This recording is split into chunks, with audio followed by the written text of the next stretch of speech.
welcome to Nocturnal Transmissions, the fortnightly podcast that brings you dark tales, both old and new, performed by voice artist Kristin Holland. Our story choice this time around is a little tricky to attribute. You see, this story was written by Hazel, an American horror and weird fiction author from back in the day, as they say. But it was revised, as were a number of her stories, by H.P. Lovecraft before being published. Lovecraft collaborated with a number of other authors at various times in such a manner. During his career, he was not at all averse to revising and ghostwriting. Ooh, spooky, for other writers. I choose to credit Ms. Heald for this one. After all, it was her twisted noggin from whence this dark imagining sprung. But we do also acknowledge that Mr. Lovecraft's nasty fingerprints are certainly, quite demonstrably, all over it. Thank you to our dear listener, Kel Wielden, for suggesting this one. We do hope you enjoy the horror in the museum.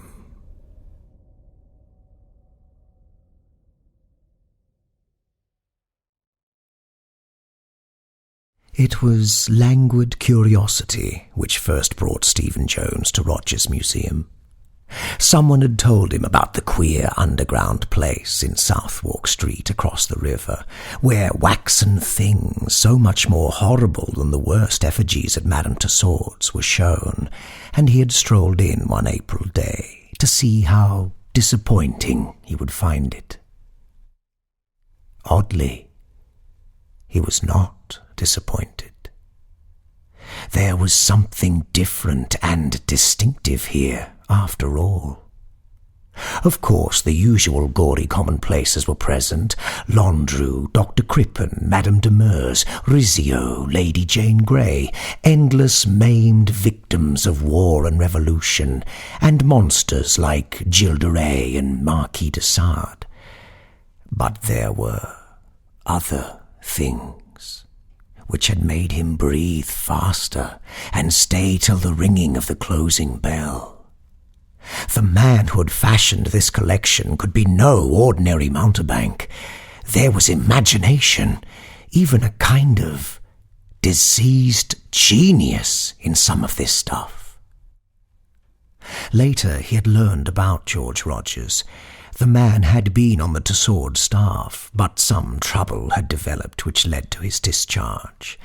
There were aspersions on his sanity, and tales of his crazy forms of secret worship, though latterly his success with his own basement museum had dulled the edge of some criticisms, while sharpening the insidious point of others. Teratology and the iconography of nightmare were his hobbies, and even he had had the prudence to screen off some of his worst effigies in a special alcove for adults only. It was this alcove which had fascinated Jones so much. There were lumpish, hybrid things which only fantasy could spawn, moulded with devilish skill and coloured in a horribly lifelike fashion. Some were the figures of well-known myth: gorgons, chimeras, dragons, cyclops, and all their shuddersome congeners. Others were drawn from darker and more furtively whispered cycles of subterranean legend. Black, formless Tsathoggua, many-tentacled Cthulhu, proboscian Chognophon, and other rumoured blasphemies from forbidden books like the Necronomicon, the Book of Eibon, or the Unospreklichen Kulten of von Huns. But the worst were wholly original with Rogers. and represented shapes which no tale of antiquity had ever dared to suggest. Several were hideous parodies on forms of organic life we know, while others seemed taken from feverish dreams of other planets and other galaxies. The wilder paintings of Clark Ashton Smith might suggest a few, but nothing could suggest the effect of poignant, loathsome terror created by their great size and fiendishly cunning workmanship, and by the diabolically clever lighting conditions under which they were exhibited. Stephen Jones, as a leisurely connoisseur of the bizarre in art, had sought out Rogers himself in the dingy office and workroom behind the vaulted museum chamber, an evil-looking crypt lighted dimly by dusty windows set slit-like and horizontal in the brick wall on a level with the ancient cobblestones of a hidden courtyard. It was here that the images were repaired, here too where some of them had been made. Waxen arms, legs, heads and torsos lay in grotesque array on various benches, while on high tiers of shelves matted wigs, ravenous-looking teeth, and glassy staring eyes were indiscriminately scattered. Costumes of all sorts hung from hooks, and in one alcove were great piles of flesh-coloured wax cakes, and shelves filled with paint cans and brushes of every description. In the centre of the room was a large melting furnace, used to prepare the wax for moulding, its firebox topped with a huge iron container on hinges, with a spout which permitted the pouring of melted wax with the merest touch of a finger. Other things in the dismal crypt were less describable. Isolated parts of problematical entities whose assembled forms were the phantoms of delirium. At one end was a door of heavy plank fastened by an unusually large padlock with a very peculiar symbol painted over it. Jones, who had once had access to the dreaded Necronomicon, shivered involuntarily as he recognized that symbol. This showman, he reflected, must indeed be a person of disconcertingly wide scholarship in dark and dubious fields. Nor did the conversation of Rogers disappoint him. The man was tall, lean, and rather unkempt, with large black eyes which gazed combustively from a pallid and usually stubble-covered face. He did not resent Jones's intrusion, but seemed to welcome the chance of unburdening himself to an interested person. His voice was of a singular depth and resonance, and harboured a sort of repressed intensity bordering on the feverish. Jones did not wonder that many had thought him mad. With every successive call, and such calls became a habit as the weeks went by, Jones had found Rogers more communicative and confidential. From the first there had been hints of strange faiths and practices on the showman's part, and later on these hints expanded into tales, despite a few odd corroborative photographs, whose extravagance was almost comic. It was some time in June, on a night when Jones had brought a good bottle of whisky and plied his host somewhat freely, that the really demented talk first appeared. Before that, there had been wild enough stories, accounts of mysterious trips to Tibet, the African interior, the Arabian desert, the Amazon Valley, Alaska, and certain little-known islands of the South Pacific, plus claims of having read such monstrous and half-fabulous books as the prehistoric Pnakotic Fragments and the doll chants attributed to malign and non-human Leng. But nothing in all this had been so unmistakably insane as what had cropped out that June evening under the spell of the whiskey. To be plain, Rogers began making vague boasts of having found certain things in nature that no one had found before, and of having brought back tangible evidences of such discoveries. According to his bibulous harangue, he had gone farther than anyone else in interpreting the obscure and primal books he studied, and had been directed by them to certain remote places where strange survivals are hidden. Survivals of eons and life cycles earlier than mankind, and in some cases connected with other dimensions and other worlds, communication with which was frequent in the forgotten pre-human days.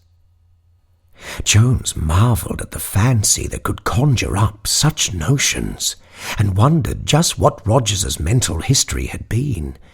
Had his work amidst the morbid grotesqueries of Madame Tussauds been the start of his imaginative flights, or was the tendency innate, so that his choice of occupation was merely one of its manifestations? At any rate, the man's work was very closely linked with his notions. Even now there was no mistaking the trend of his blackest hints about the nightmare monstrosities in the screened-off, adults-only alcove. Heedless of ridicule, he was trying to imply that not all of these demoniac abnormalities were artificial. It was Jones's frank skepticism and amusement at these irresponsible claims which broke up the growing cordiality.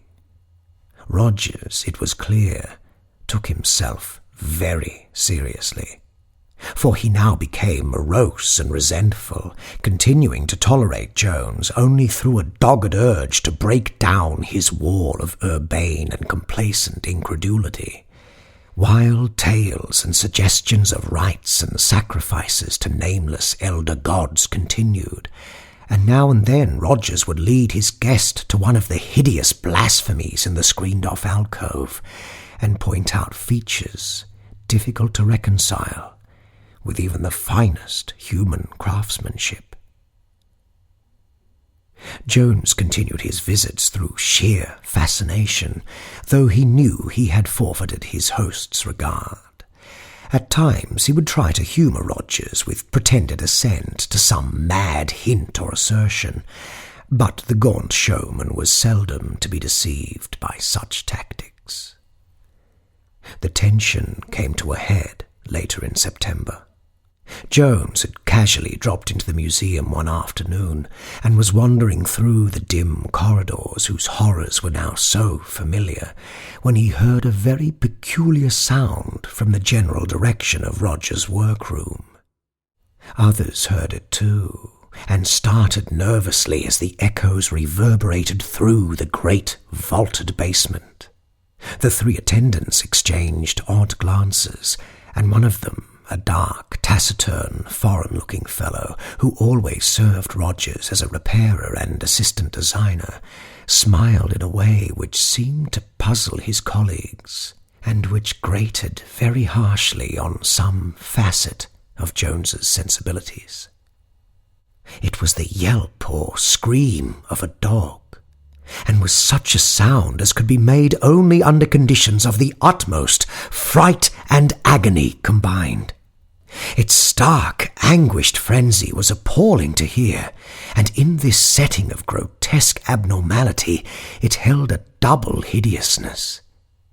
Jones remembered that no dogs were allowed in the museum. He was about to go to the door leading into the workroom when the dark attendant stopped him with a word and a gesture. "Mr. Rogers," the man said in a soft, somewhat accented voice, at once apologetic and vaguely sardonic, was out, and there were standing orders to admit no one to the workroom during his absence. As for that yelp, it was undoubtedly something out in the courtyard behind the museum. This neighbourhood was full of stray mongrels, and their fights were sometimes shockingly noisy. There were no dogs in any part of the museum, but if Mr. Jones wished to see Mr. Rogers, he might find him just before closing time. After this, Jones climbed the old stone steps to the street outside and examined the squalid neighbourhood curiously. The leaning, decrepit buildings, once dwellings but now largely shops and warehouses, were very ancient indeed. Some of them were of a gabled type, seeming to go back to Tudor times, and a faint, miasmatic stench hung subtly about the whole region. Behind the dingy house, whose basement held the museum, was a low archway pierced by a dark cobbled alley, and this Jones entered in a vague wish to find the courtyard behind the workroom and settle the affair of the dog more comfortably in his mind. The courtyard was dim in the late afternoon light, hemmed in by rear walls even uglier and more intangibly menacing than the crumbling street facades of the evil old houses. Not a dog was in sight, and Jones wondered how the aftermath of such a frantic turmoil could have completely vanished so soon. Despite the assistant's statement that no dog had been in the museum, Jones glanced nervously at the 3 small windows of the basement workroom, narrow, horizontal rectangles close to the grass-grown pavement, with grimy panes that stared repulsively and incuriously like the eyes of dead fish. To their left, a worn flight of steps led to an opaque and heavily bolted door. Some impulse urged him to crouch low on the damp, broken cobblestones and peer in, on the chance that the thick green shades, worked by long cords that hung down to a reachable level, might not be drawn. The outer surfaces were thick with dirt, but as he rubbed them with his handkerchief, he saw that there was no obscuring curtain in the way of his vision. So shadowed was the cellar from the inside that not much could be made out, but the grotesque working paraphernalia now and then loomed up spectrally as Jones tried each of the windows in turn. It seemed evident at first that no one was within, yet when he peered through the extreme right-hand window, the one nearest the entrance alley, he saw a glow of light at the farther end of the apartment, which made him pause in bewilderment. There was no reason why any light should be there. It was an inner side of the room, and he could not recall any gas or electric fixture near that point. Another look to find the glow was a large vertical rectangle, and a thought occurred to him. It was in that direction that he had always noticed the heavy plank door with the abnormally large padlock, the door which was never opened, and above which was crudely smeared that hideous cryptic symbol from the fragmentary records of forbidden elder magic. It must be open now, and there was a light inside. All his former speculations as to where that door led, and as to what lay behind it, were now renewed with trebly disquieting force. Jones wandered aimlessly around the dismal locality till close to 6 o'clock, when he returned to the museum to make the call on Rogers. He could hardly tell why he wished so especially to see the man just then, but there must have been some subconscious misgivings about that terribly unplaceable canine scream of the afternoon, and about the glow of light in that disturbing and usually unopened inner doorway with the heavy padlock. The attendants were leaving as he arrived, and he thought that Orabona, the dark, foreign-looking assistant, eyed him with something like sly, repressed amusement. He did not relish that look. even though he had seen the fellow turn it on his employer many times. The vaulted exhibition room was ghoulish in its desertion, but he strode quickly through it and rapped at the door of the office and workroom. Response was slow in coming, though there were footsteps inside. Finally, in response to a second knock, the lock rattled and the ancient six-panelled portal creaked reluctantly open to reveal the slouching, feverish-eyed form of George Rogers. From the first, it was clear that the showman was in an unusual mood. There was a curious mixture of reluctance and actual gloating in his welcome, and his talk at once veered to extravagances of the most hideous and incredible sort. Surviving elder gods, nameless sacrifices, the other-than-artificial nature of some of the alcove horrors, all the usual boasts, but uttered in a tone of peculiarly increasing confidence. Obviously, Jones reflected, the poor fellow's madness was gaining on him. From time to time, Rogers would send furtive glances toward the heavy padlocked-inner door at the end of the room, or towards a piece of coarse burlap on the floor not far from it, beneath which some small object appeared to be lying. Jones grew more nervous as the moments passed, and began to feel as hesitant about mentioning the afternoon's oddities as he had been formerly anxious to do so. Roger's sepulchrally resonant bass almost cracked under the excitement of his fevered rambling. "Do you remember," he shouted, "what I told you about the ruined city in Indochina where the Chochos lived? You had to admit I'd been there when you saw the photographs, even if you did think I made that oblong swimmer in darkness out of wax. If you'd seen it writhing in the underground pools as I did. Well, this is bigger still. I never told you about this because I wanted to work out the later parts before making any claim. When you see the snapshots, you'll know the geography couldn't have been faked. And I fancy I have another way of proving that it isn't any waxed concoction of mine. You've never seen it, for the experiments wouldn't let me keep it on exhibition." The showman glanced queerly at the padlocked door. "It all comes from that long ritual in the 8th Pnakotic fragment. When I got it figured out, I saw it could have only one meaning. There were things in the north, before the land of Lomar, before mankind existed. And this was one of them. It took us all the way to Alaska, and up the Noatek from Fort Morton. But the thing was there, as we knew it would be.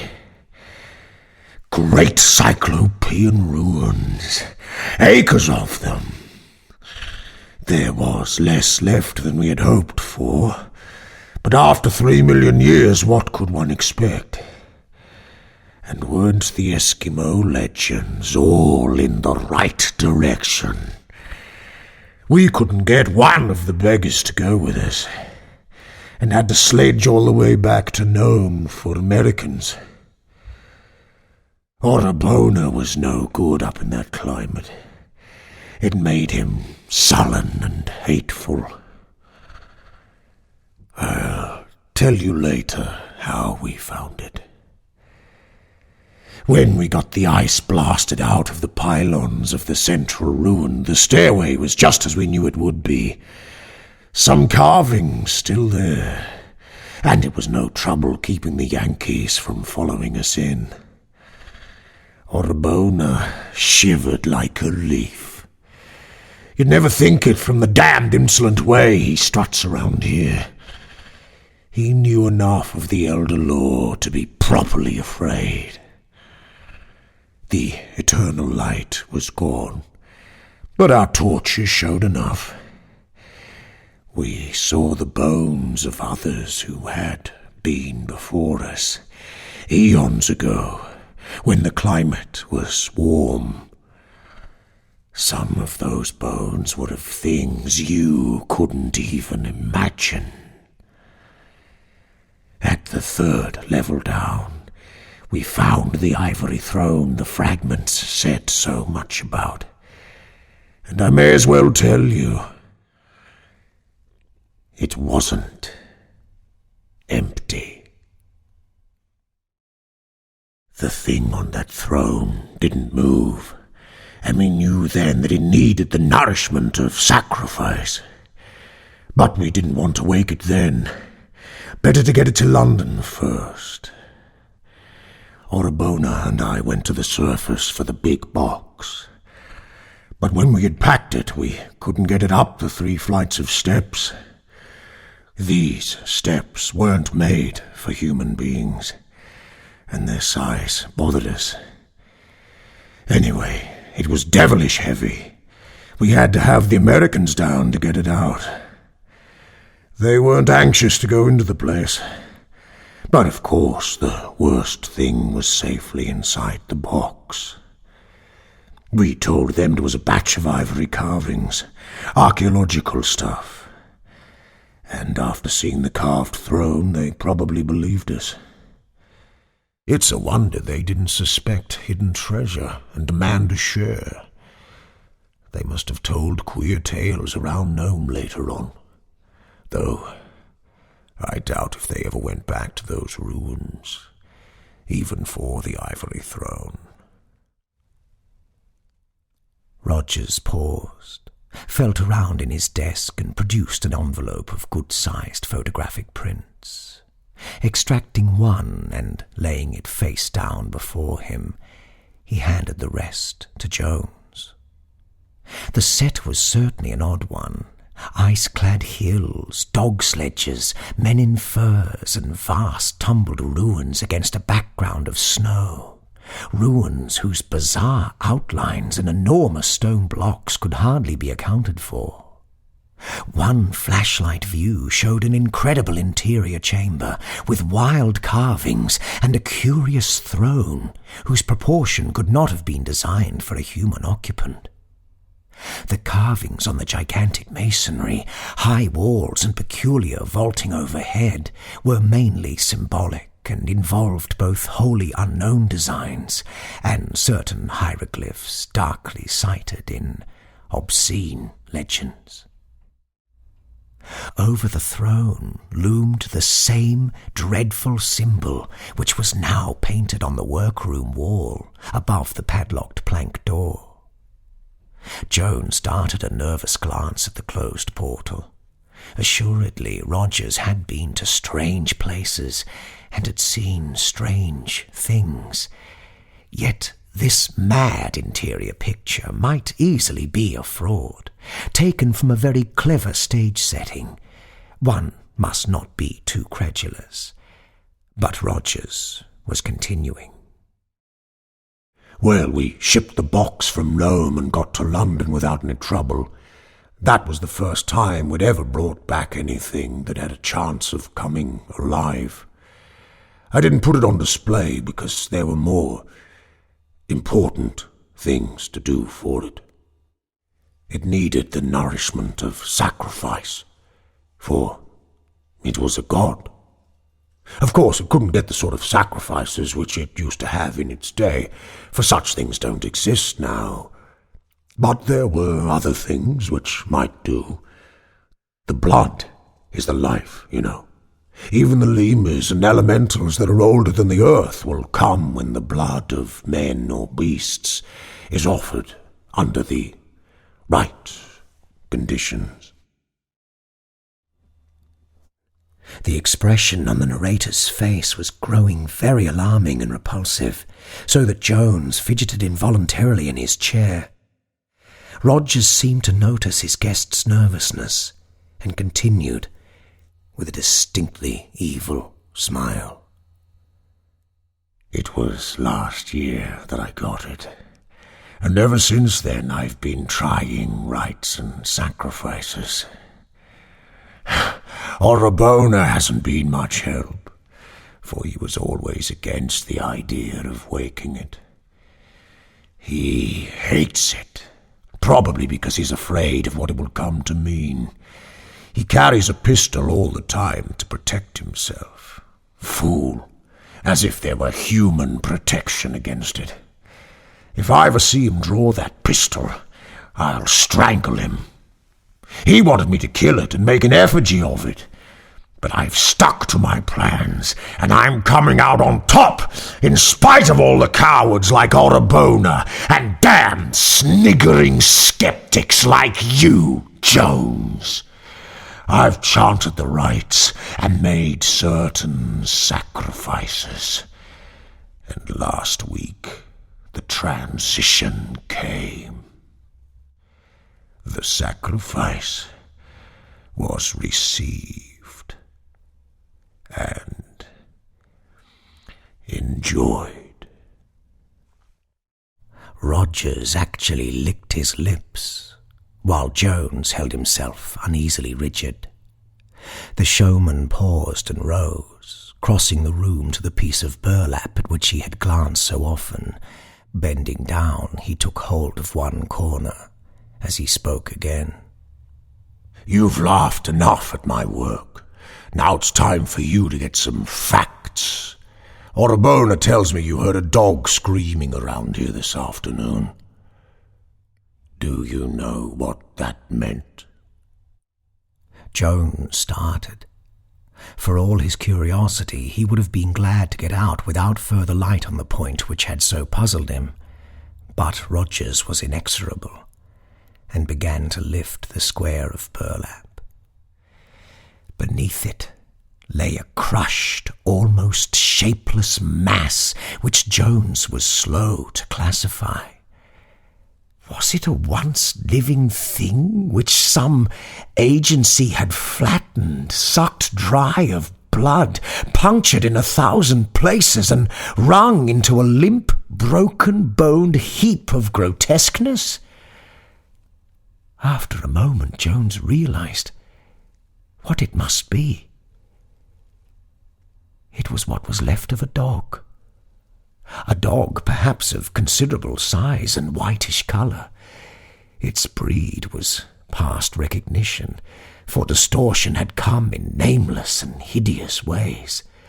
Most of the hair was burnt off, as if by some pungent acid, and the exposed, bloodless skin was riddled by innumerable circular wounds or incisions.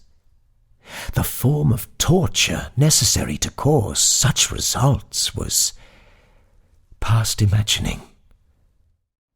Electrified with a pure loathing which conquered his mounting disgust, Jones sprang up with a cry. "You damned sadist! You madman! You do a thing like this and dare to speak to a decent man!" Rogers dropped the burlap with a malignant sneer and faced his oncoming guest. His words had an unnatural calm. Why, you fool, do you think I did this? Let us admit that the results are unbeautiful from our limited human standpoint. What of it? It is not human, and does not pretend to be. To sacrifice is merely to offer. I gave the dog to it. What happened is its work, not mine. It needed the nourishment of the offering, and took it in its own way. But let me show you what it looks like. As Jones stood hesitating, the speaker returned to his desk and took up the photograph he had laid face down without showing. Now he extended it with a curious look. Jones took it and glanced at it in an almost mechanical way. After a moment, the visitor's glance became sharper and more absorbed, for the utterly satanic force of the object depicted had an almost hypnotic effect. Certainly Rogers had outdone himself in modelling the eldritch nightmare which the camera had caught. The thing was a work of sheer infernal genius, and Jones wondered how the public would react when it was placed on exhibition. So hideous a thing had no right to exist. Probably the mere contemplation of it after it was done had completed the unhinging of its maker's mind and led him to worship it with brutal sacrifices. Only a stout sanity could resist the insidious suggestion that the blasphemy was, or had once been, some morbid and exotic form of actual life. The thing in the picture squatted or was balanced on what appeared to be a clever reproduction of the monstrously carved throne in the other curious photograph. To describe it with any ordinary vocabulary would be impossible, for nothing even roughly corresponding to it has ever come within the imagination of sane mankind. It represented something meant perhaps to be roughly connected with the vertebrates of this planet, though one could not be too sure of that. Its bulk was cyclopean, for even squatted, it towered to almost twice the height of Orobona, who was shown beside it. Looking sharply, one might trace its approximations toward the bodily features of the higher vertebrates. There was an almost globular torso, with 6 long, sinuous limbs terminating in crab-like claws.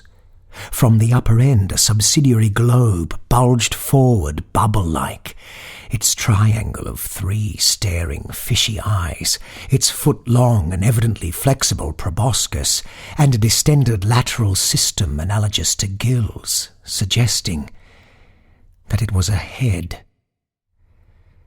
Most of the body was covered with what at first appeared to be fur, but which on closer examination proved to be a dense growth of dark, slender tentacles or sucking filaments, each tipped with a mouth suggesting the head of an asp. On the head and below the proboscis, the tentacles tended to be longer and thicker, and marked with spiral stripes, suggesting the traditional serpent locks of Medusa. To say that such a thing could have an expression seems paradoxical, yet Jones felt that that triangle of bulging fish eyes and that obliquely poised proboscis all bespoke a blend of hate, greed, and sheer cruelty incomprehensible to mankind, because they were mixed with other emotions not of the world or this solar system. Into this bestial abnormality, he reflected, Rogers must have poured at once all his malignant insanity and all his uncanny sculptural genius. The thing was incredible. And yet, the photograph proved that it existed. Rogers interrupted his reveries. Well, what do you think of it? Now do you wonder what crushed the dog and sucked it dry with 1,000,000 mouths? It needed nourishment, and it will need more. It is a god, and I am the first priest of its latter-day hierarchy, La Shabnigurath, the goat with 1,000 young.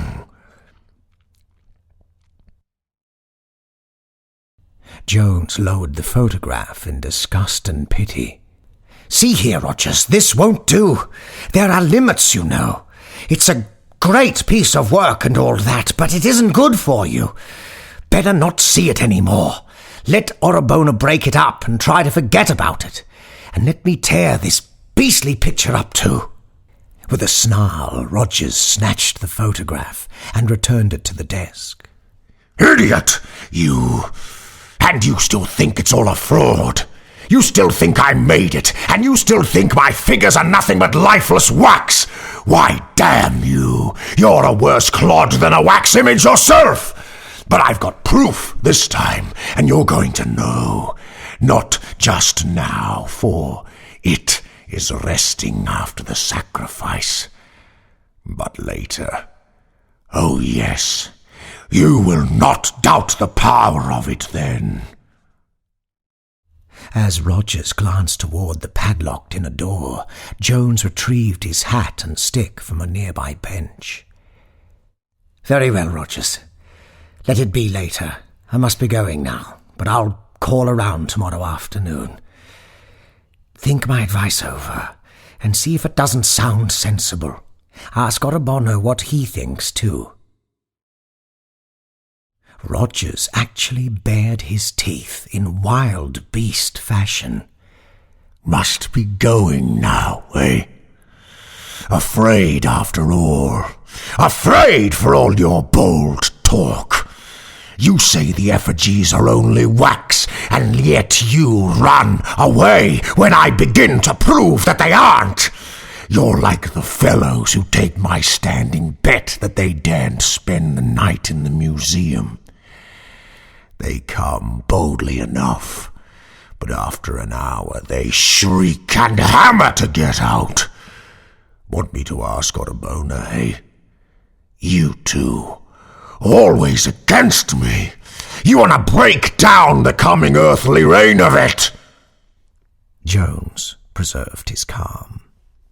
"No, Rogers, there's nobody against you.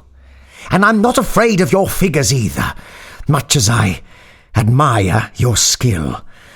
But we're both a bit nervous tonight, and I fancy some rest will do us good." Again, Rogers checked his guest's departure. Not afraid, eh? Then why are you so anxious to go? Look here, do you or don't you dare to stay alone here in the dark? What's your hurry if you don't believe in it? Some new idea seemed to have struck Rogers, and Jones eyed him closely. "Why, I've no special hurry, but what would be gained by my staying here alone? What would it prove? My only objection is that it isn't very comfortable for sleeping. What good would it do either of us?" This time it was Jones who was struck with an idea. He continued in a tone of conciliation. "See here, Rogers. I've just asked you what it would prove if I stayed, when we both know it would prove that your effigies are just effigies, and that you oughtn't to let your imagination go the way it's been going lately. Suppose I do stay. If I stick it out till morning, will you agree to take a new view of things? Go on a vacation for 3 months or so and let Orobono destroy that new thing of yours. Come now. Isn't that fair?" The expression on the showman's face was hard to read. It was obvious that he was thinking quickly, and that of sundry conflicting emotions, malign triumph was getting the upper hand. His voice held a choking quality as he replied. Fair enough. If you do stick it out, I'll take your advice. But stick you must. We'll go out for dinner and come back. I'll lock you in the display room and go home. In the morning I'll come down ahead of Orobono. He comes half an hour before the rest, and see how you are.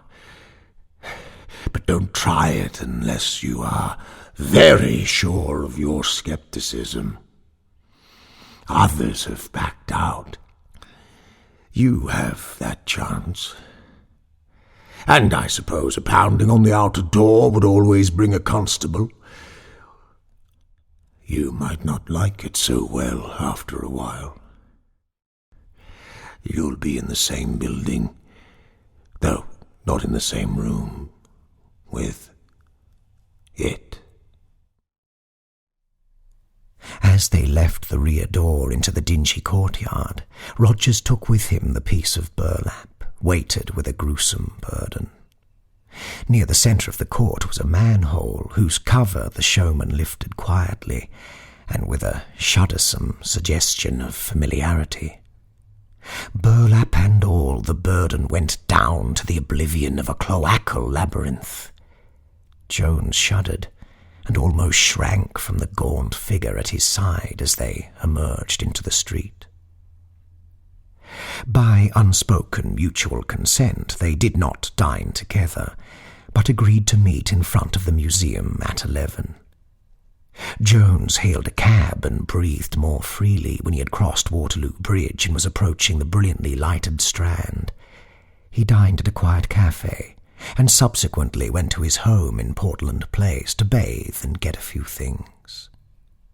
Idly, he wondered what Rogers was doing. He had heard that the man had a vast, dismal house in the Walworth Road, full of obscure and forbidden books, occult paraphernalia, and wax images, which he did not choose to place on exhibition. Orabona, he understood, lived in separate quarters in the same house. At 11, Jones found Rogers waiting by the basement door in Southwark Street. Their words were few, but each seemed taut with a menacing tension. They agreed that the vaulted exhibition room alone should form the scene of the vigil, and Rogers did not insist that the watcher sit in the special adult alcove of supreme horrors. The showman, having extinguished all the lights with switches in the workroom, locked the door of that crypt with one of the keys on his crowded ring. Without shaking hands, he passed out the street door, locked it after him, and stamped up the worn steps to the sidewalk outside.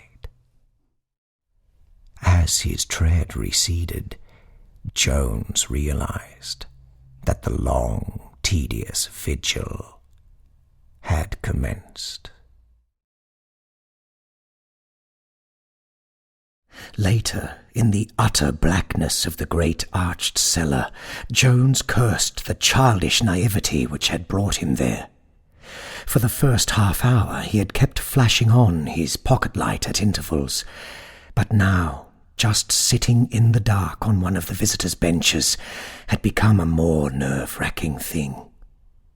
Every time the beam shot out, it lighted up some morbid, grotesque object, a guillotine, a nameless hybrid monster, a pasty, bearded face crafty with evil, a body with red torrents streaming from a severed throat. Jones knew that no sinister reality was attached to these things, but after that first half hour, he preferred not to see them. Why he had bothered to humour that madman he could scarcely imagine. It would have been much simpler merely to have left him alone, or to have called in a mental specialist. Probably, he reflected, it was the fellow feeling of one artist for another. There was so much genius in Rogers that he deserved every possible chance to be helped quietly out of his growing mania. Any man who could imagine and construct the incredibly lifelike things that he had produced was surely not far from actual greatness. He had the fancy of a Syme or a Doré joined to the minute scientific craftsmanship of a Blatchka. Indeed, he had done for the world of nightmare what the Blatchkas, with their marvellously accurate plant models of finely wrought and coloured glass, had done for the world of botany. At midnight, the strokes of a distant clock filtered through the darkness, and Jones felt cheered by the message from a still surviving outside world. The vaulted museum chamber was like a tomb, ghastly in its utter solitude. Even a mouse would be cheering company, yet Rogers had once boasted that, for certain reasons, as he said. No mice or even insects ever came near the place. That was very curious, yet it seemed to be true. The deadness and silence were virtually complete. If only something would make a sound. He shuffled his feet, and the echoes came spectrally out of the absolute stillness. He coughed, but there was something mocking in the staccato reverberations. He could not, he vowed, begin talking to himself. That meant nervous disintegration. Time seemed to pass with abnormal and disconcerting slowness. He could have sworn that hours had elapsed since he last flashed the light on his watch. Yet here was only the stroke of midnight. He wished that his senses were not so preternaturally keen. Something in the darkness and stillness seemed to have sharpened them, so that they responded to faint intimations hardly strong enough to be called true impressions. His ears seemed at times to catch a faint, elusive susurrus which could not quite be identified with the nocturnal hum of the squalid streets outside, and he thought of vague, irrelevant things like the music of the spheres and the unknown, inaccessible life of alien dimensions pressing in on our own. Rogers often speculated about such things. The floating specks of light in his blackness-drowned eyes seemed inclined to take on curious symmetries of pattern and motion. He had often wondered about those strange rays from the unplumbed abyss which scintillate before us in the absence of all earthly illumination. But he had never known any that behaved just as these were behaving. They lacked the restful aimlessness of ordinary light specks, suggesting some will and purpose remote from any terrestrial conception. Then there was that suggestion of odd stirrings. Nothing was open, yet in spite of the general draughtlessness, Jones felt that the air was not uniformly quiet. There were intangible variations in pressure, not quite decided enough to suggest the loathsome pourings of unseen elementals. It was abnormally chilly, too. He did not like any of this. The air tasted salty, as if it were mixed with the brine of dark subterrene waters, and there was a bare hint of some odour of ineffable mustiness. In the daytime he had never noticed that the waxen figures had an odour. Even now, that half-received hint was not the way wax figures ought to smell. It was more like the faint smell of specimens in a natural history museum. Curious, in view of Rogers's claims that his figures were not all artificial. Indeed, it was probably that claim which made one's imagination conjure up the olfactory suspicion. One must guard against excesses of the imagination. Had not such things driven poor Rogers mad? But the utter loneliness of this place was frightful. Even the distant chimes seemed to come from across cosmic gulfs. It made Jones think of that insane picture which Rogers had showed him, the wildly carved chamber with the cryptic throne which the fellow had claimed was part of a 3-million-year-old ruin in the shunned and inaccessible solitudes of the Arctic. Perhaps Rogers had been to Alaska, but that picture was certainly nothing but stage scenery. It couldn't normally be otherwise, with all that carving and those terrible symbols. And that monstrous shape, supposed to have been found on that throne. What a flight of diseased fancy. Jones wondered how far he actually was from the insane masterpiece in wax. Probably it was kept behind that heavy padlocked plank door leading somewhere out of the workroom. But it would never do to brood about a waxen image. Was not the present room full of such things, some of them scarcely less horrible than the dreadful It? And beyond a thin canvas screen on the left was the adults-only alcove, with its nameless phantoms of delirium. The proximity of the numberless waxen shapes began to get on Jones's nerves more and more as the quarter hours wore on. He knew the museum so well that he could not get rid of their usual images, even in the total darkness. Indeed, the darkness had the effect of adding to the remembered images certain very disturbing imaginative overtones. The guillotine seemed to creak, and the bearded face of Londrew, slayer of his 50 wives, twisted itself into expressions of monstrous menace. From the severed throat of Madame de Meurs, a hideous, bubbling sound seemed to emanate, while the headless, legless victim of a trunk murder tried to edge closer and closer on its gory stumps. Jones began shutting his eyes to see if that would dim the images, but found it was useless. Besides, when he shut his eyes, the strange, purposeful patterns of light specks became more disturbingly pronounced.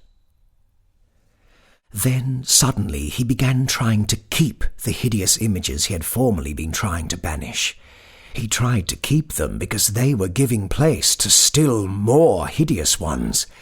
In spite of himself, his memory began reconstructing the utterly non-human blasphemies that lurked in the obscurer corners, and these lumpish hybrid growths oozed and wriggled toward him, as though hunting him down in a circle.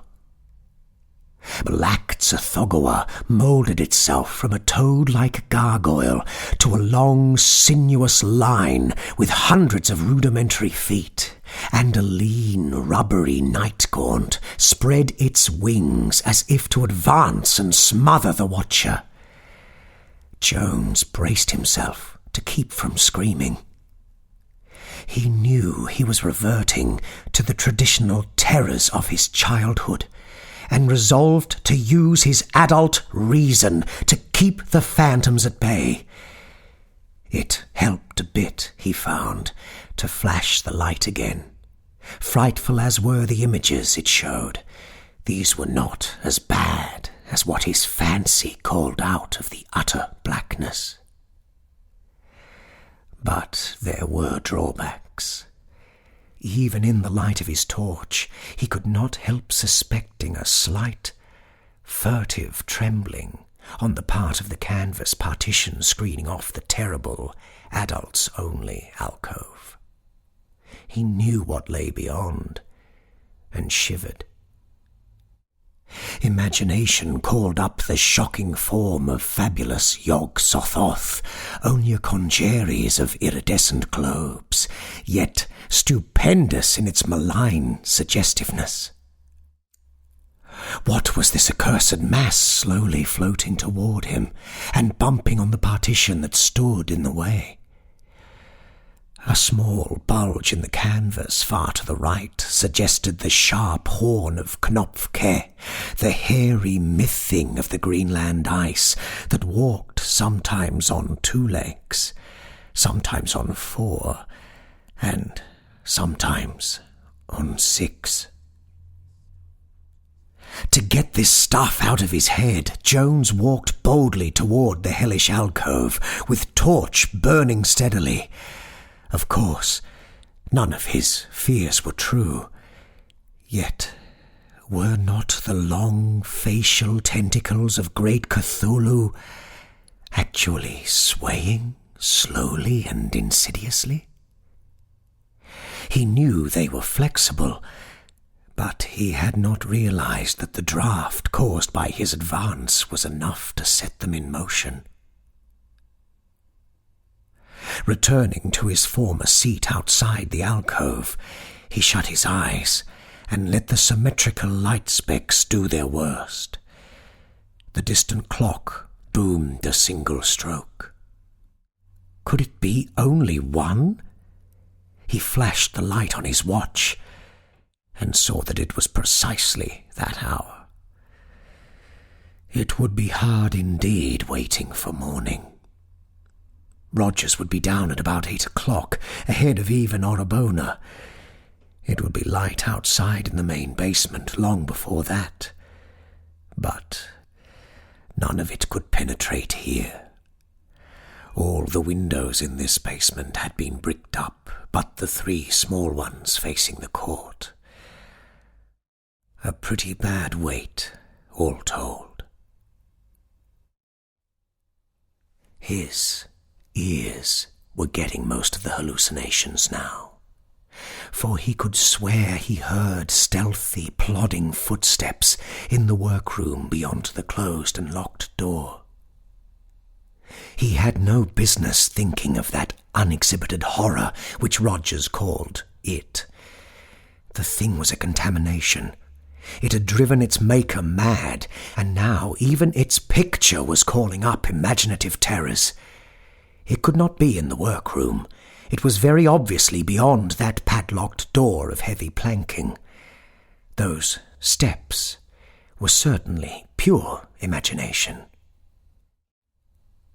Then he thought he heard the key turn in the workroom door.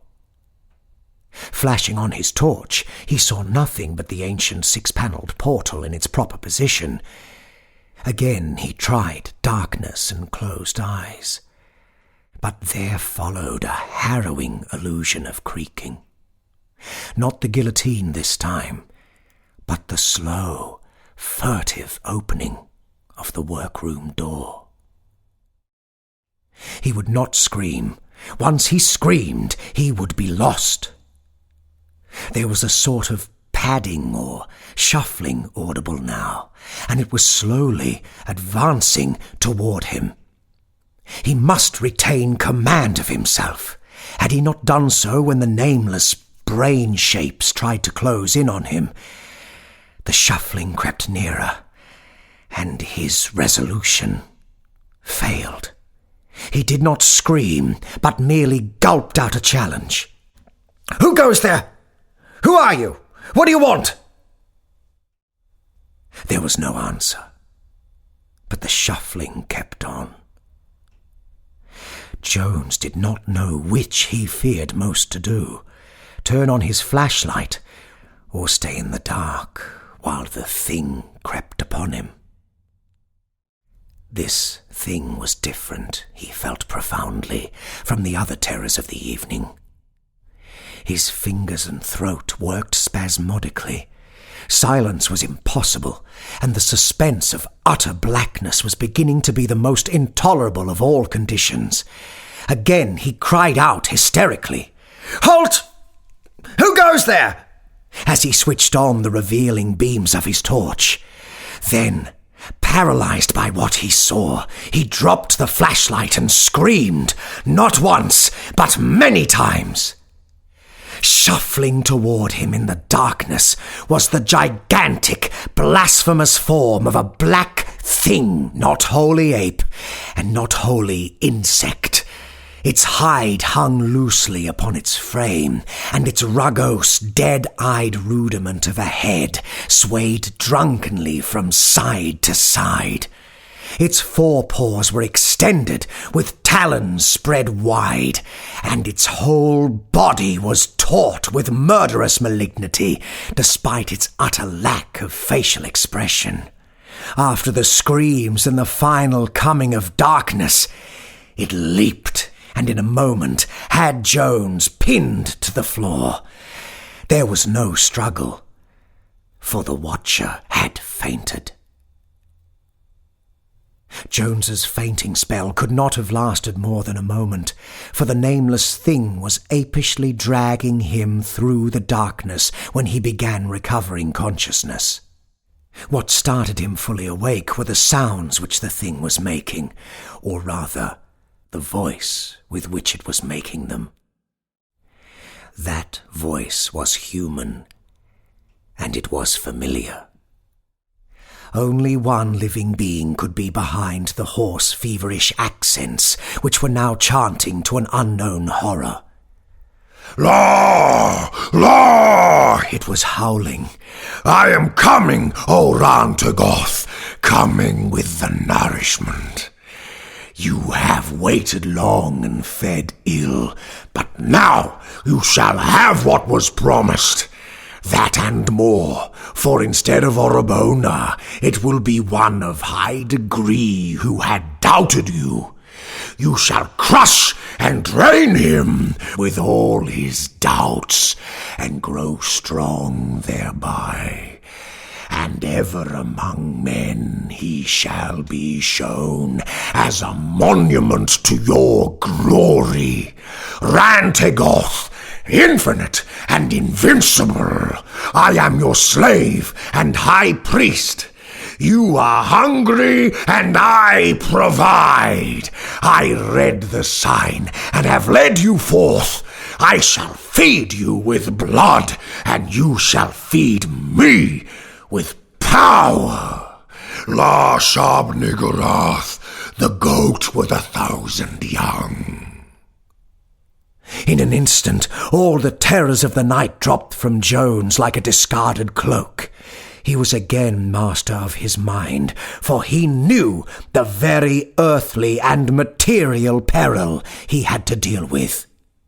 This was no monster of fable, but a dangerous madman. It was Rogers, dressed in some nightmare covering of his own insane designing, and about to make a frightful sacrifice to the devil god he had fashioned out of wax. Clearly, he must have entered the workroom from the rear courtyard, donned his disguise, and then advanced to seize his neatly trapped and fear-broken victim. His strength was prodigious, and if he was to be thwarted, one must act quickly. Counting on the madman's confidence in his unconsciousness, he determined to take him by surprise while his grasp was relatively lax. The feel of a threshold told him he was crossing into the pitch-black workroom.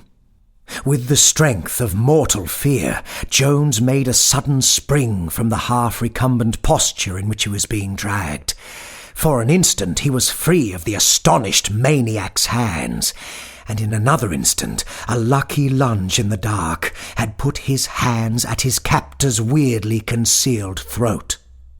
Simultaneously Rogers gripped him again, and without further preliminaries the two were locked in a desperate struggle of life and death. Jones's athletic training without doubt was his sole salvation, for his mad assailant, freed from every inhibition of fair play, decency, or even self-preservation, was an engine of savage destruction, as formidable as a wolf or panther. Guttural cries sometimes punctured the hideous tussle in the dark. Blood spurted, clothing ripped, and Jones at last felt the actual throat of the maniac, shorn of its spectral mask. He spoke not a word, but put every ounce of energy into the defence of his life. Rogers kicked, gouged, butted, bit, chewed, and spat, yet found strength to yelp out actual sentences at times. Most of his speech was in a ritualistic jargon, full of references to it or Rantagoth, and to Jones's overwrought nerves it seemed as if the cries echoed from an infinite distance of demoniac snortings and bayings. Toward the last they were rolling on the floor, overturning benches or striking against the walls and the brick foundations of the central melting furnace. Up to the very end, Jones could not be certain of saving himself, but chance finally intervened in his favour. A jab of his knee against Rogers's chest produced a general relaxation, and a moment later he knew he had won. Though hardly able to hold himself up, Jones rose and stumbled about the walls, seeking the light switch, for his flashlight was gone, together with most of his clothing. As he lurched along, he dragged his limp opponent with him, fearing a sudden attack when the madman came to. Finding the switchbox, he fumbled till he had the right handle. Then, as the wildly disordered workroom burst into sudden radiance, he set about binding Rogers with such cords and belts as he could easily find. The fellow's disguise, or what was left of it, seemed to be made of a puzzlingly queer sort of leather. For some reason it made Jones's flesh crawl to touch it, and there seemed to be an alien, rusty odour about it. In the normal clothes beneath it was Rogers's keyring, and this the exhausted victor seized as his final passport to freedom. The shades at the small, slit-like windows were all securely drawn, and he let them remain so. Washing off the blood of battle at a convenient sink, Jones donned the most ordinary-looking and least ill-fitting clothes he could find on the costume hooks.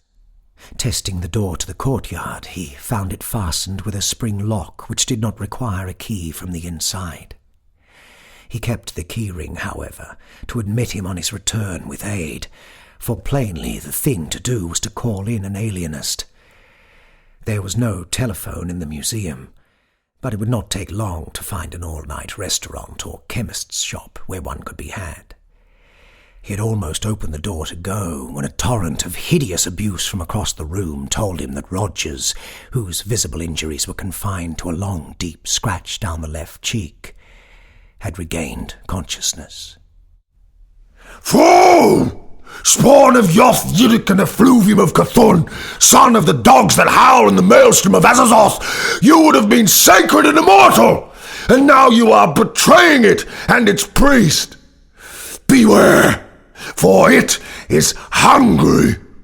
It would have been Orbona, that damned treacherous dog ready to turn against me and it, but I gave you the first honor instead. Now you must both beware, for it is not gentle without its priest. La! La! Vengeance is at hand! Do you know you would have been immortal? Look at the furnace. There is a fire ready to light, and there is wax in the kettle.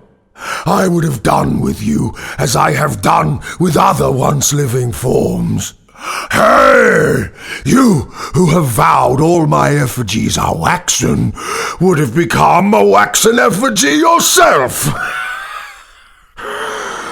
The furnace was all ready. When it had had its fill, and you were like that dog I showed you, I would have made your flattened, punctured fragments immortal. Wax would have done it. Haven't you said I'm a great artist? Wax in every pore. Wax over every square inch of you. La! La! And ever after the world would have looked at your mangled carcass and wondered how I ever imagined and made such a thing.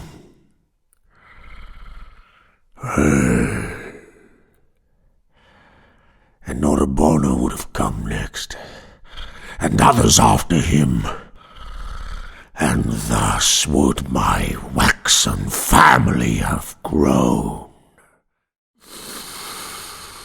Dog, do you still think I made my effigies? Why not say preserved? You know by this time the strange places I've been to, and the strange things I've brought back. Coward, you could never face the dimensional shambler whose hide I put on to scare you. The mere sight of it alive, or even the full-fledged thought of it, would kill you instantly with fright. Ah! Ah! It waits, hungry for the blood that is the life. Rogers, propped against the wall, swayed to and fro in his bonds. See here, Jones. If I let you go, will you let me go? It must be taken care of by its high priest. Orbonner will be enough to keep it alive, and when he is finished I will make his fragments immortal in wax for the world to see. It could have been you, but you have rejected the honor. I won't bother you again. Let me go, and I will share with you the power that it will bring me. La, great is Rantegoth. Let me go. Let me go! It is starving down there beyond that door, and if it dies, the old ones can never come back! Hey! Let me go! Jones merely shook his head, though the hideousness of the showman's imaginings revolted him. Rogers, now staring wildly at the padlocked plank door, thumped his head again and again against the brick wall and kicked with his tightly bound ankles. Jones was afraid he would injure himself and advanced to bind him more firmly to some stationary object. Writhing, Rogers edged away from him and set up a series of frenetic ululations whose utter, monstrous unhumanness was appalling, and whose sheer volume was almost incredible. It seemed impossible that any human throat could produce noises so loud and piercing, and Jones felt that if this continued, there would be no need to telephone for aid. It could not be long before a constable would investigate, even granting that there were no listening neighbours in this deserted warehouse district. Howled the madman. Yuka ha bro he Rantegoth Cthulhu Fatagan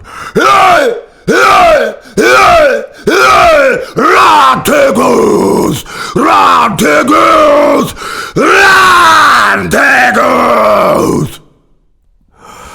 The tautly trussed creature, who had started squirming his way across the littered floor, now reached the padlock plank door and commenced knocking his head thunderously against it.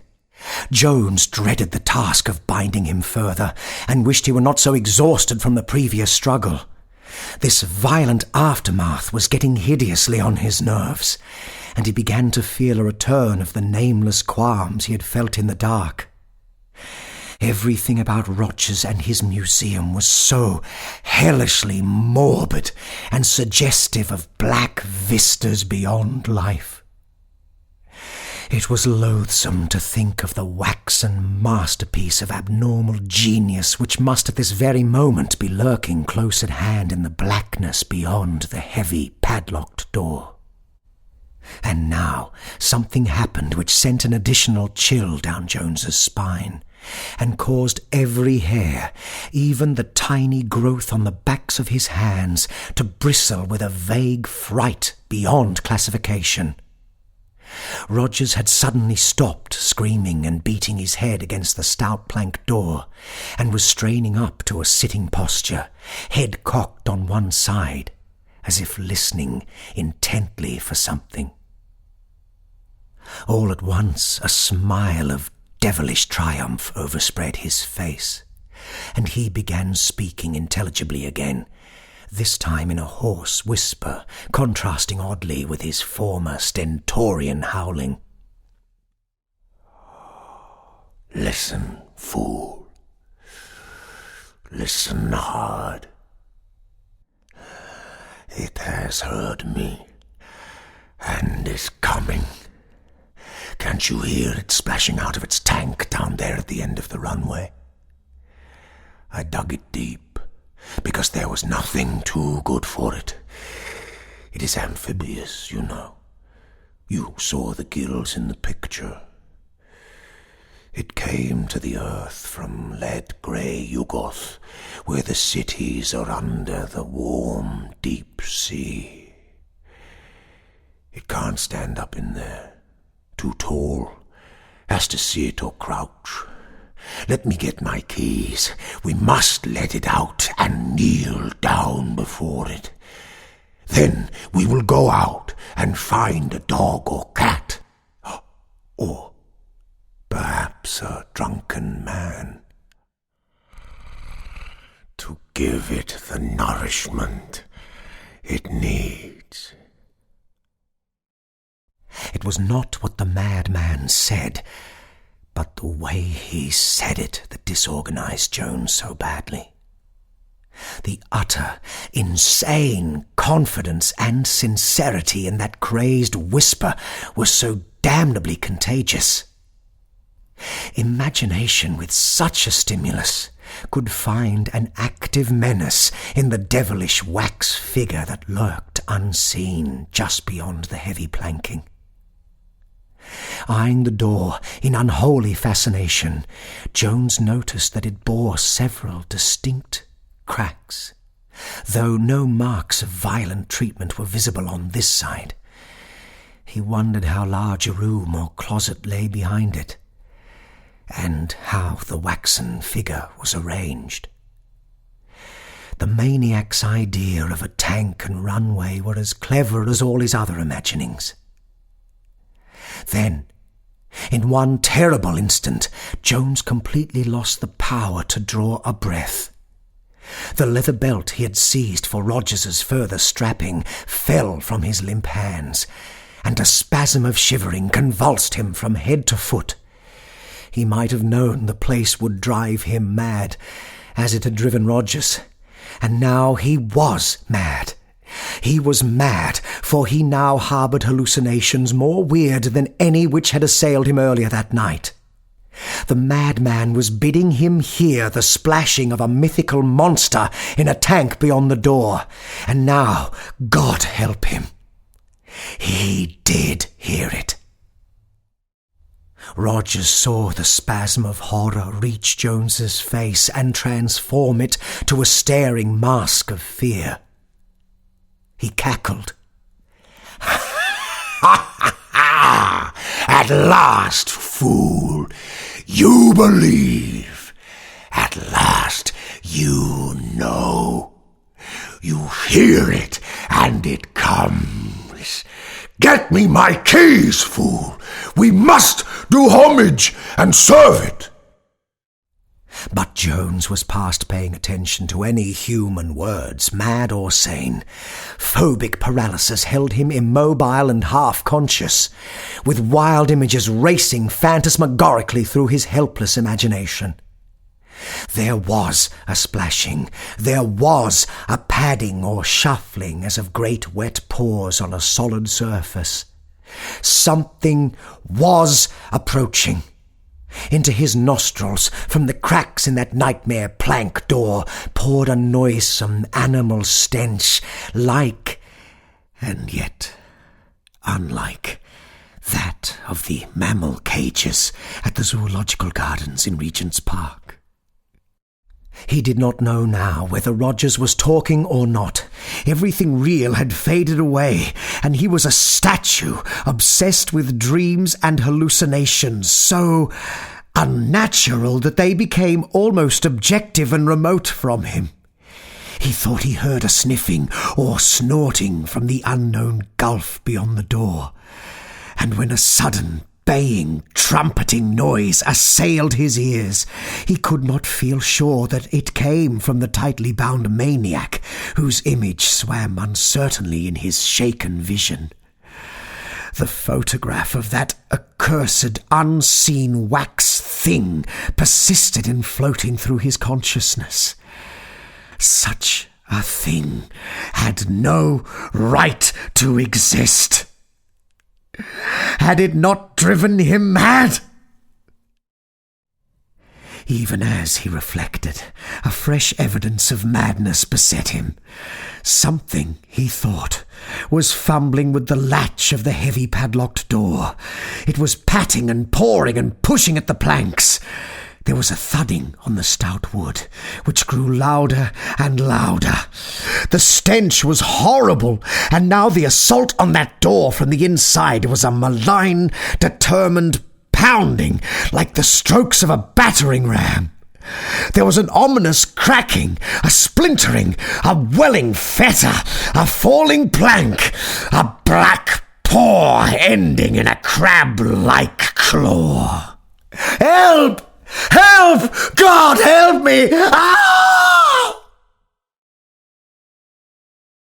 With intense effort, Jones is today able to recall a sudden bursting of his fear paralysis into the liberation of frenzied automatic flight. What he evidently did must have paralleled curiously the wild, plunging flights of maddest nightmares, for he seems to have leaped across the disordered crypt at almost a single bound, yanked open the outside door, which closed and locked itself after him with a clatter, sprung up the worn steps 3 at a time, and raced frantically and aimlessly out of that dank cobblestone court and through the squalid streets of Southwark. Here the memory ends. Jones does not know how he got home, and there is no evidence of his having hired a cab. Probably he raced all the way by blind instinct, over Waterloo Bridge, along the Strand and Charing Cross, and up Haymarket and Regent Street to his own neighbourhood. He still had on the queer melange of museum costumes when he grew conscious enough to call the doctor. A week later, the nerve specialists allowed him to leave his bed and walk in the open air. But he had not told the specialists much. Over his whole experience hung a pall of madness and nightmare, and he felt that silence was the only course. When he was up, he scanned intently all the papers which had accumulated since that hideous night, but found no reference to anything queer at the museum. How much, after all, had been reality? Where did reality end and morbid dream begin? Had his mind gone wholly to pieces in that dark exhibition chamber? And had the whole fight with Rogers been a phantasm of fever? It would help to put him on his feet if he could settle some of these maddening points. He must have seen that damnable photograph of the wax image called It, for no brain but Rogers's could ever have conceived such a blasphemy. It was a fortnight before he dared to enter Southwark Street again. He went in the middle of the morning, when there was the greatest amount of sane, wholesome activity around the ancient crumbling shops and warehouses. The museum sign was still there, and as he approached he saw that the place was open. The gateman nodded in a pleasant recognition as he summoned up the courage to enter, and in the vaulted chamber below an attendant touched his cap cheerfully. Perhaps everything had been a dream. Would he dare to knock at the door of the workroom and look for Rogers? Then Orabona advanced to greet him. His dark, sleek face was a trifle sardonic, but Jones felt that he was not unfriendly. He spoke with a trace of accent. "Good morning, Mr. Jones. It is some time since we have seen you here. Did you wish Mr. Rogers? I'm sorry, but he is away. He had word of business in America and had to go. Yes, it was very sudden. I am in charge now, here and at the house.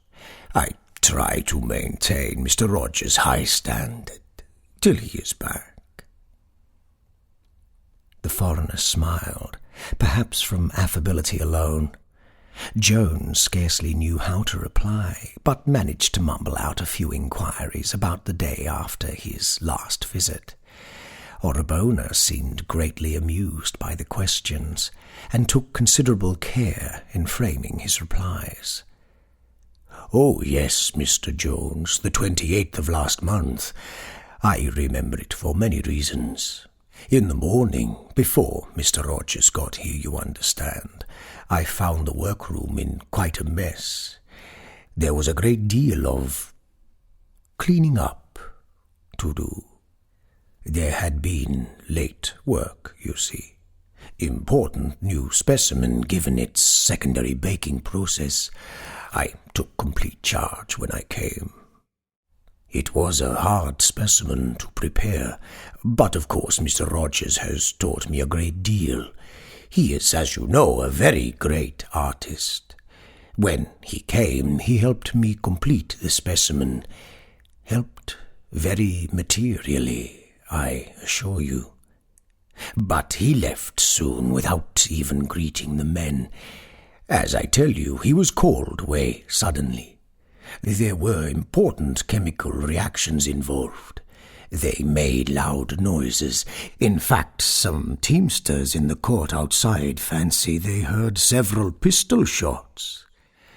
Very amusing idea.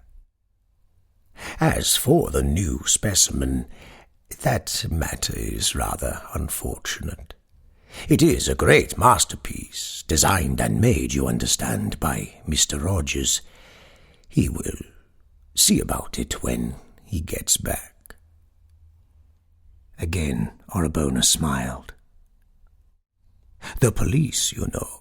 We put it on display a week ago, and there were 2 or 3 faintings. One poor fellow had an epileptic fit in front of it. You see, it is a trifle stronger than the rest. Larger, for one thing. Of course, it was in the adult alcove.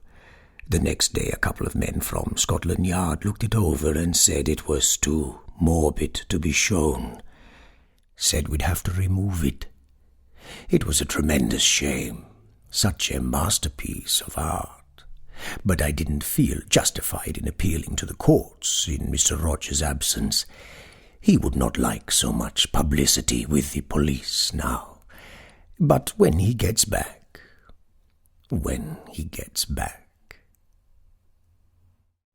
For some reason or other, Jones felt a mounting tide of uneasiness and repulsion, but Orabona was continuing. You are a connoisseur, Mr. Jones. I am sure I violate no law in offering you a private view. It may be, subject of course to Mr. Rogers' wishes, that we shall destroy the specimen some day. But that would be a crime. Jones had a powerful impulse to refuse the sight and flee precipitately, but Orabona was leading him forward by the arm with an artist's enthusiasm. The adult alcove, crowded with nameless horrors, held no visitors. In the farther corner a large niche had been curtained off, and to this the smiling assistant advanced. You must know, Mr. Jones, that the title of this specimen is The Sacrifice to Rantegoth. Jones started violently, but Orabona appeared not to notice. The shapeless colossal god is a feature in certain obscure legends which Mr. Rogers has studied. All nonsense, of course, as you've so often assured Mr. Rogers. It is supposed to have come from outer space, and to have lived in the Arctic 3 million years ago. It treated its sacrifices rather peculiarly, and horribly, as you shall see. Mr. Rogers had made it fiendishly lifelike, even to the face of the victim. Now, trembling violently, Jones clung to the brass railing in front of the curtain niche. He almost reached out to stop Orabona when he saw the curtain beginning to swing aside, but some conflicting impulse held him back. The foreigner smiled triumphantly. Behold! Jones reeled in spite of his grip on the railing. God! God! Great God! Fully 10 feet high, despite a shambling, crouching attitude expressive of infinite cosmic malignancy, a monstrosity of unbelievable horror was shown starting forward from a cyclopean ivory throne covered with grotesque carvings. In the central pair of its 6 legs, it bore a crushed, flattened, distorted, bloodless thing, riddled with 1,000,000 punctures, and in places seared as with some pungent acid. Only the mangled head of the victim, lolling upside down at one side, revealed that it represented something once human. The monster itself needed no title for one who had seen a certain hellish photograph. That damnable print had been all too faithful, yet it could not carry the full horror which lay in the gigantic actuality. The globular torso, the bubble-like suggestion of a head, the 3 fishy eyes, the foot-long proboscis, the bulging gills, the monstrous capillation of asp-like suckers, the 6 sinuous limbs with their black paws and crab-like claws. God! The familiarity of that black paw ending in a crab-like claw. Orobona's smile was utterly damnable. Jones choked and stared at the hideous exhibit with a mounting fascination which perplexed and disturbed him. What half-revealed horror was holding and forcing him to look longer and search out details? This had driven Rogers mad. Rogers, supreme artist, said they weren't artificial. Then he localized the thing that held him. It was the crushed waxen victim's lolling head, and something that it implied. This head was not entirely devoid of a face, and that face was familiar. It was like the mad face of poor Rogers. Jones peered closer, hardly knowing why he was driven to do so. Wasn't it natural for a mad egotist to mould his own features into his masterpiece? Was there anything more that subconscious vision had seized on and suppressed in sheer terror? The wax of the mangled face had been handled with boundless dexterity. Those punctures, how perfectly they reproduced the myriad wounds somehow inflicted on that poor dog. But there was something more. On the left cheek, one could trace an irregularity which seemed outside the general scheme, as if the sculptor had sought to cover up a defect of his first modelling. The more Jones looked at it, the more mysteriously it horrified him.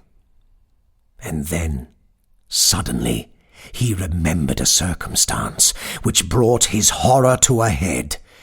That night of hideousness, the tussle, the bound madman, and the long, deep scratch down the left cheek of the actual living Rogers. Jones, releasing his desperate clutch on the railing, sank in a total faint. Orobona continued to smile.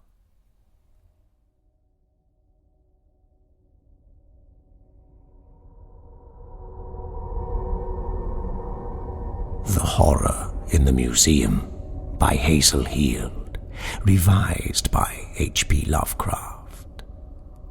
If you would like to find out more about this author, please visit our website, nocturnaltransmissions.com.au, where you'll find information on all the authors we feature here on the podcast. If you are enjoying our humble production, again, I beseech you, do rate and review us on your podcast provider. Subscribe, of course, and share us with your friends. Until next time, as always, watch the skies, fear the dark, and don't trust anyone, especially yourself. All non-public domain stories are featured with the permission of the authors. All voices and production are concocted by Kristin Holland. Good night, gentle listener.